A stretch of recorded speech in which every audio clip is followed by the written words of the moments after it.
ETV news కు స్వాగతం.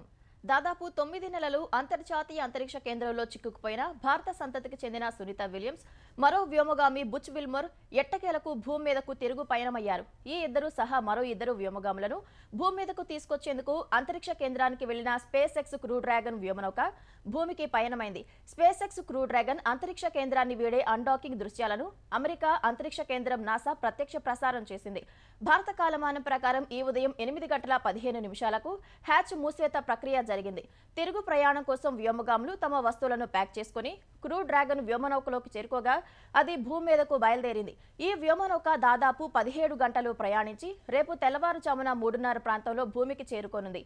ఈ వ్యోమనౌకలో సునీత విలియమ్స్ విల్మోర్ సహా NASA astronaut Nick Hague, Russian cosmonaut Alexander Gorbunov భూమిని చేరుకుంటారు. 2024 జూన్ 5న ప్రయోగించిన బోయింగ్ వ్యోమనౌక స్టార్ లైనర్లో సునీత విలియమ్స్ విల్మోర్ ఐఎస్ఎస్ కు వెళ్లారు. తర్వాత వారానికే వారు తిరిగి రావాల్సి ఉండగా స్టార్ లైనర్లో సాంకేతిక సమస్యతో అది ఖాళీగానే భూమికి తిరిగొచ్చింది.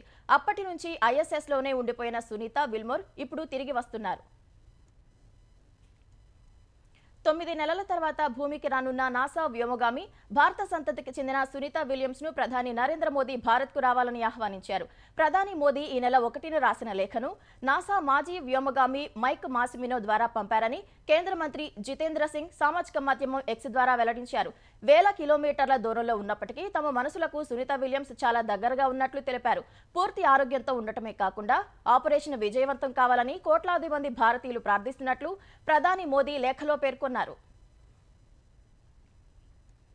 ప్రముఖ సంస్థలతో కలిసి ఆంధ్రప్రదేశ్లో భవిష్యత్తు తరం డీప్ టెక్ యూనివర్సిటీని ఏర్పాటు చేస్తామని ఏపీ విద్యాశాఖ మంత్రి నారా లోకేష్ ప్రకటించారు.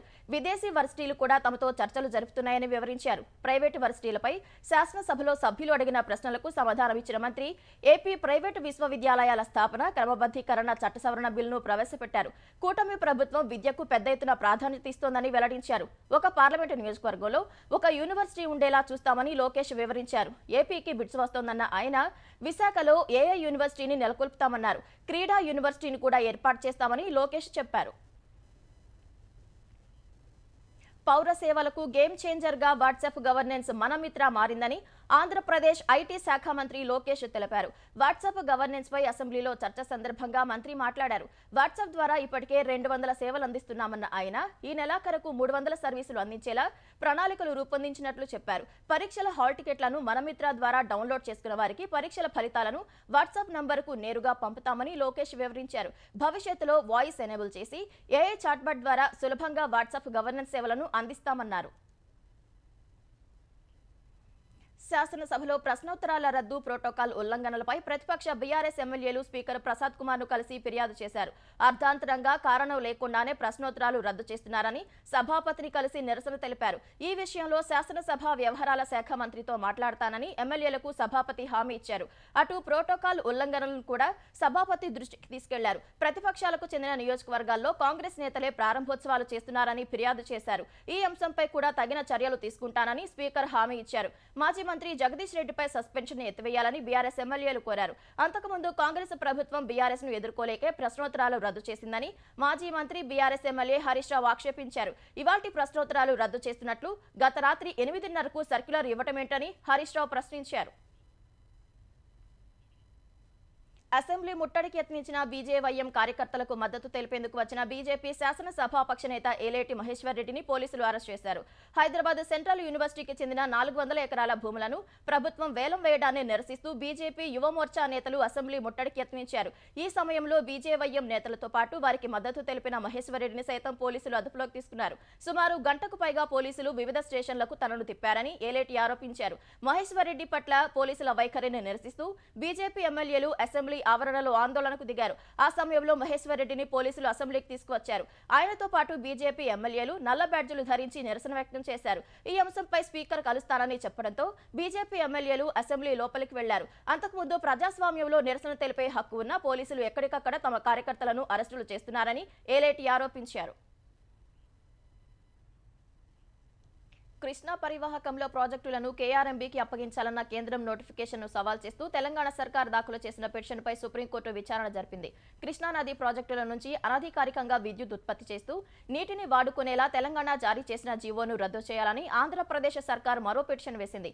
రెండు పిటిషన్లను కలిపి సుప్రీంకోర్టు విచారణ జరిపింది. కేఆర్ఎంబీకి ప్రాజెక్టులను అప్పగించాలని 2021 జూలై 15న కేంద్రం ఇచ్చిన నోటిఫికేషన్పై స్టే ఇవ్వాలని తెలంగాణ ప్రభుత్వం కోరింది. తెలంగాణ రిట్ పిటిషన్పై 2 వారాల్లో కౌంటర్ దాఖలు చేయాలని ఆంధ్రప్రదేశ్ కేంద్ర ప్రభుత్వాలకు ధర్మాసనం నోటీసులు జారీ చేసింది. ఇరు ప్రభుత్వాలు కౌంటర్ దాఖలు చేసిన వారం రోజుల్లో రీజాయిండర్ ఫైల్ చేయాలని తెలంగాణ సర్కార్కు సూచించింది.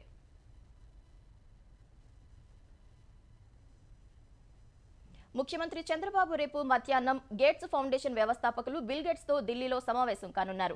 విద్య, ఆరోగ్యం, వ్యవసాయం వంటి రంగాల్లో గేట్స్ ఫౌండేషన్ అందించే సహకారంపై చర్చించనున్నారు. ఈ సందర్భంగా ఏపీ సర్కార్ గేట్స్ ఫౌండేషన్ ఒప్పందాలు చేసుకోనున్నాయి. ఇందుకోసం చంద్రబాబు కొద్దిసేపటి క్రితమే ఢిల్లీ బయలుదేరి వెళ్లారు. ఈ రాత్రికి చంద్రబాబు కేంద్ర వ్యవసాయ శాఖ మంత్రి శివరాజ్ సింగ్ చౌహాన్ కుటుంబంలో జరిగే వివాహ రిసెప్షన్ కు హాజరవుతారు. రేపు సాయంత్రం ఢిల్లీ నుంచి అమరావతి రానున్న చంద్రబాబు ఎల్లుండి అసెంబ్లీ సమావేశాలకు హాజరవుతారు. అదే రోజు రాత్రి తిరుమల వెళ్లనున్న చంద్రబాబు 21న తన మనవడు దేవాంశు పుట్టినరోజును పురస్కరించుకుని కుటుంబ సభ్యులతో కలిసి శ్రీవారి దర్శనం చేసుకుంటారు. పురుషుల పొదుపు సంఘాల ఏర్పాటు ప్రస్తుతం పట్టణాల వరకే కేంద్రం నిర్దేశించిందని ఏపీ పురపాలక శాఖ మంత్రి నారాయణ తెలిపారు. గ్రామీణ ప్రాంతాలకు విస్తరించేలా ప్రతిపాదిస్తామని, మహిళల తరహాలోనే స్వయం సహాయ పురుష బృందాలను ఏర్పాటు చేసినట్లు చెప్పారు. ఈ అంశంపై అసెంబ్లీ ప్రశ్నోత్తరాల్లో సభ్యులు అడిగిన ప్రశ్నకు మంత్రి సమాధానమిచ్చారు. బలహీన వర్గాలకు చెందిన పురుషులకు ఆర్థిక స్వావలంబన కల్పించేలా ఈ ఎస్హెచ్జీ గ్రూపులు ఏర్పాటు చేశామన్నారు.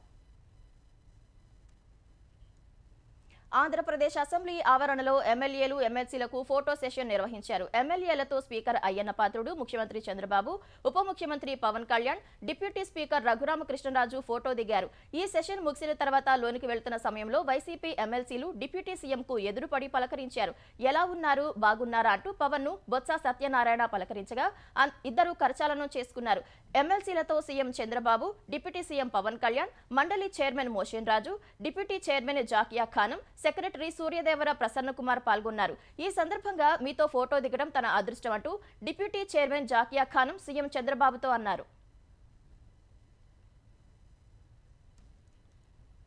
అనకాపల్లి జిల్లాలో మహిళ దారుణ హత్యకు గురైంది. కసింకోట మండలం బయ్యవరం కల్వర్ట్ కింద దుప్పట్లో ఓ మహిళ కాళ్లు, ఒక చెయ్యి కనిపించాయి. ఆ మహిళ మొండం ఎక్కడ పడేశారో తెలియాల్సింది. మహిళను నరికి శరీర భాగాలను దుప్పట్లో చుట్టి కల్వర్ట్ పక్కనే పడేసినట్లు పోలీసులు భావిస్తున్నారు. ఆ మహిళ ఎవరనేది గుర్తించే పనిలో ఉన్నారు. చుట్టుపక్కల సీసీ కెమెరాలను పరిశీలిస్తున్న పోలీసులు వివిధ పోలీస్ స్టేషన్లలో నమోదైన మిస్సింగ్ కేసుల వివరాలు సేకరిస్తున్నారు. క్లూస్ టీంను రప్పించి ఘటనా స్థలిలో ఆధారాలు సేకరించారు. మృతురాలి వయసు 40 ఏళ్లు ఉండొచ్చని అంచనా వేస్తున్నారు. ఈ ఘటనపై అనకాపల్లి జిల్లా ఎస్పీ తుహిన్ సిన్హాకు ఫోన్ చేసి మాట్లాడిన హోంమంత్రి అనిత తక్షణమే విచారణ జరిపి నిందితులను అరెస్టు చేయాలని ఆదేశించారు. పెండింగ్ బిల్లులు చెల్లించాలని డిమాండ్ చేస్తూ తెలంగాణ సర్పంచ్ల సంఘం జాయింట్ యాక్షన్ కమిటీ అసెంబ్లీ ముట్టడికి యత్నించింది. రవీంద్ర భారతి నుంచి గన్ పార్క్ వరకు మాజీ సర్పంచ్లు ర్యాలీగా వచ్చారు. పెండింగ్ బిల్లులు వెంటనే చెల్లించాలని నినాదాలు చేశారు. అసెంబ్లీ వైపు వెళ్లేందుకు ప్రయత్నించిన మాజీ సర్పంచ్లను గన్ పార్క్ వద్ద పోలీసులు అడ్డుకున్నారు. ఈ దశలో పోలీసులకు మాజీ సర్పంచ్లకు మధ్య వాగ్వాదం, తోపులాట జరిగి కొద్దిసేపు ఉద్రిక్తత నెలకొంది. ఈ పరిస్థితిలో మాజీ సర్పంచ్లను అరెస్ట్ చేసిన పోలీసులు అక్కడి నుంచి తరలించారు. అప్పులు తెచ్చి గ్రామాల అభివృద్ధి పనులు చేశామని, అప్పుల బాధతో తమలో కొంతమంది ఆత్మహత్యలు చేసుకున్నారని మాజీ సర్పంచులు ఆవేదన వ్యక్తం చేశారు. పెండింగ్ బిల్లులను విడుదల చేసి ఎవరూ ఆత్మహత్యలు చేసుకోకుండా చూడాలని ప్రభుత్వాన్ని వేడుకున్నారు. పశ్చిమాసియా మరోసారి రణరంగంగా మారింది. కాల్పుల విరమణ ఒప్పందం కొనసాగించే విషయంలో హమాస్ పై ఒత్తిడి పెంచేందుకు ఇజ్రాయెల్ పెద్ద ఎత్తున దాడులు చేపట్టింది. ఈ తెల్లవారుజామున హమాస్ కు చెందిన డజన్ల కొద్దీ స్థావరాలపై ఇజ్రాయెల్ చేసిన దాడుల్లో 413 మంది చనిపోయినట్లు తెలుస్తోంది. జనవరిలో కాల్పుల విరమణ ఒప్పందం అమల్లోకి వచ్చిన తర్వాత ఈ స్థాయిలో దాడులు జరగటం ఇదే మొదటిసారి కాగా మృతుల్లో మహిళలు, చిన్నారులు ఉన్నట్లు గాజా ఆరోగ్య మంత్రిత్వ శాఖ తెలిపింది. ఈ దాడులపై స్పందించిన ఇజ్రాయెల్ ప్రధాని బెంజమిన్ నెతన్యాహు కాల్పుల విరమణ ఒప్పందం కొనసాగింపు హమాస్ అంగీకరించనందునే దాడులు చేస్తున్నట్లు చెప్పారు. తమ బందీల విడుదలకు హమాస్ పదే పదే నిరాకరిస్తోందని ఆరోపించారు.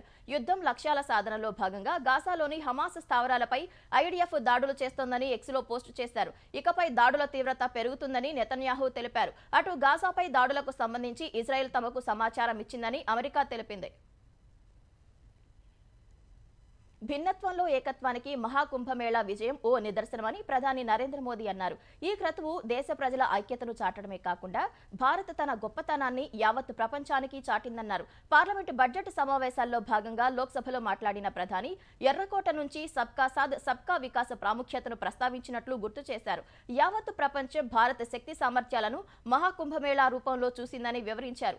భారత శక్తి సామర్థ్యంపై ప్రశ్నలు లేవనెత్తే వారికి మహాకుంభమేళా గట్టి సమాధానం ఇచ్చిందని ప్రధాని మోదీ తెలిపారు. మహారాష్ట్ర నాగ్పూర్లోని సంభాజీ నగర్లో ఔరంగజేబు సమాధికి వ్యతిరేకంగా జరిగిన ఆందోళనలు హింసాత్మకంగా మారటంతో పలు ప్రాంతాల్లో కర్ఫ్యూ విధించారు. గత రాత్రి పొద్దుపోయిన తర్వాత దుండగులు వాహనాలకు నిప్పంటించారు. నివాసాలు, షాపులను ధ్వంసం చేశారు. వేర్వేరు ఘటనల్లో 40 మంది గాయపడ్డారు. వారిలో 3 డీసీపీలు సహా 34 మంది పోలీసులు, 5 పౌరులు ఉన్నారు. అల్లర్లకు బాధ్యులైన 45 మందిని పోలీసులు అరెస్ట్ చేశారు. పరిస్థితిని అదుపు చేసేందుకు నాగ్పూర్లోని పలు ప్రాంతాల్లో కర్ఫ్యూ విధించారు. తదుపరి ఆదేశాలు ఇచ్చే వరకు ఆంక్షలు అమల్లో ఉంటాయని పోలీసులు తెలిపారు. ఆంక్షలను ఉల్లంఘిస్తే కఠిన చర్యలు తప్పవని హెచ్చరించారు. అటు ఈ ఘర్షణలకు సంబంధించి మహారాష్ట్ర విపక్షాలు ప్రభుత్వంపై మండిపడ్డాయి. హోంశాఖ నిర్వర్తిస్తున్న ముఖ్యమంత్రి దేవేంద్ర ఫడ్నవీస్ వైఫల్యమే అల్లర్లకు కారణమని శివసేన ఉద్ధవ్ ఠాక్రే వర్గం ఆరోపించింది. అల్లర్లకు బాధ్యులను కఠినంగా శిక్షించాలని డిమాండ్ చేశారు. అటు ప్రజలు శాంతియుతంగా ఉండాలని మహారాష్ట్ర సీఎం దేవేంద్ర ఫడ్నవీస్ కేంద్ర మంత్రి నితిన్ గడ్కరీ పిలుపునిచ్చారు. గుజరాత్ అహ్మదాబాద్లోని ఓ ఇంటి నుంచి 88 కిలోల బంగారు కడ్డీలు, 19.66 కిలోల బంగారు ఆభరణాలు, 1,37,00,000 రూపాయల నగదును అధికారులు స్వాధీనం చేసుకున్నారు. గుజరాత్ ఏటీఎస్ పోలీసులు, డీఆర్ఐ అధికారులు కలిసి చేపట్టిన ఆపరేషన్లో భారీగా బంగారం పట్టుకున్నారు. ఈ బంగారం విలువ 90 కోట్ల రూపాయలకు పైనే ఉంటుందని అధికారులు తెలిపారు. పల్డీ ప్రాంతంలోని ఆవిష్కార్ అపార్ట్మెంట్లోని ఓ ఫ్లాట్లో తనిఖీలు చేపట్టగా బంగారం బయటపడింది.